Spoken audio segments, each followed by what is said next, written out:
এই তোরা দুজন আবার মোবাইল নিয়ে বসে আছিস? আমার সাথে একটু গল্প করবি না? আরে ছোট দিদিমা, তুমি তো খুবই ইয়াং, তুমি নিজেই তো ফোনে রিলস বানাতে পারো।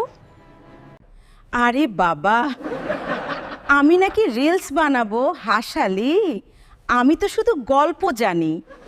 তুমি গল্প ছাড়া আর কী বা জানো? সবাই একসাথে বসে গল্প করার মজাই আলাদা।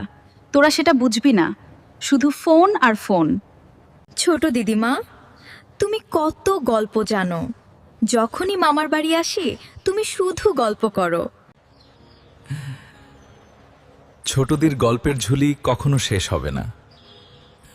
ঠিক আছে, আজ তোদের একটা প্রেমের গল্প শোনাবো। উফ ছোট দিদিমা, তুমি খুব রোমান্টিক ছিলে, আছো আর রোমান্টিকই থাকবে সব সময়।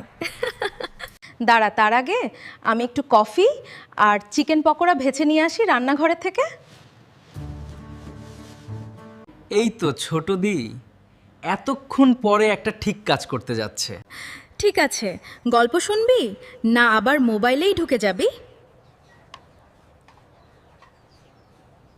না না, আজ মোবাইল বন্ধ। আজ শুধু ছোট দিদিমার গল্প ছাড়া আর কিচ্ছু হবে না।